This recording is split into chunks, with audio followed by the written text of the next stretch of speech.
ഹരേ കൃഷ്ണ. ഇന്നത്തെ വീഡിയോയിൽ അതിപ്രധാനമായ ഒരു വശീകരണ രീതിയെക്കുറിച്ച് നമുക്കൊന്ന് നോക്കാം.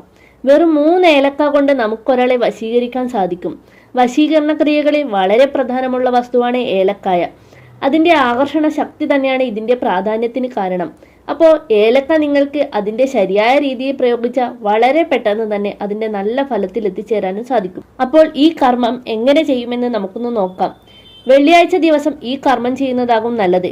വെള്ളിയാഴ്ച ദിവസം ത്രിസന്ധ്യ കഴിഞ്ഞുള്ള സമയത്ത് തന്നെ ഇത് ചെയ്യാൻ ശ്രദ്ധിക്കണം. അതിനായി പൂജാമുറിയിലോ അല്ലെങ്കിൽ നിങ്ങൾക്ക് സമാധാനപരമായിട്ടിരിക്കാൻ പറ്റുന്ന ഏത് സ്ഥലമാണെങ്കിലും തിരഞ്ഞെടുക്കാം. അതായത് ആര് ശല്യപ്പെടുത്താതെ ബഹളങ്ങളൊന്നുമില്ലാതെ ഒരു സ്ഥലം തിരഞ്ഞെടുത്താൽ നല്ലതായിരിക്കും. അതിനുശേഷം കുളിച്ച് ശുദ്ധമായി വടക്കോട്ട് തിരിഞ്ഞിരുന്ന് വെറും നിലത്തിരിക്കാൻ പാടുള്ളതല്ല. ഒരു പായയോ തുണിയോ വിരിച്ചിരിക്കാം. ഭൂമിയിൽ ശരീരം സ്പർശിക്കാൻ പാടുള്ളതല്ല. പിന്നീട് ചന്ദനത്തിരി കത്തിച്ച് ഇടത് കൈയിലും നമ്മൾ എടുത്തു വച്ചിരിക്കുന്ന 3 ഏലക്ക അത് വലത് കൈയിലും പിടിച്ച് വടക്കോട്ട് തിരിഞ്ഞിരിക്കുക. കാമദേവനെ ആദ്യം മനസ്സിൽ ധ്യാനിച്ച് അതിനുശേഷം നിങ്ങൾ ആരെയാണോ വശീകരിക്കാൻ ആഗ്രഹിക്കുന്നത് ആ ആളിനെ മനസ്സിൽ ആഗ്രഹിച്ചുകൊണ്ട് അവരുടെ രൂപം മനസ്സിൽ കാണുക.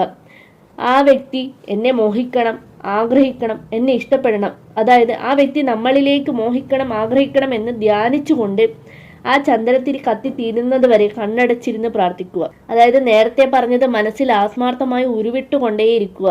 ഈ സമയത്ത് മറ്റൊരു ചിന്തകളും മനസ്സിൽ വരാനും പാടില്ല.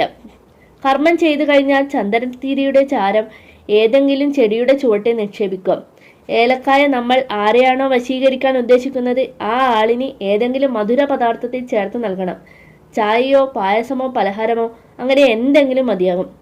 അത് നിങ്ങൾ ആഗ്രഹിച്ച വ്യക്തി കഴിച്ചെന്ന് ഉറപ്പുവരുത്തുകയും ചെയ്യണം.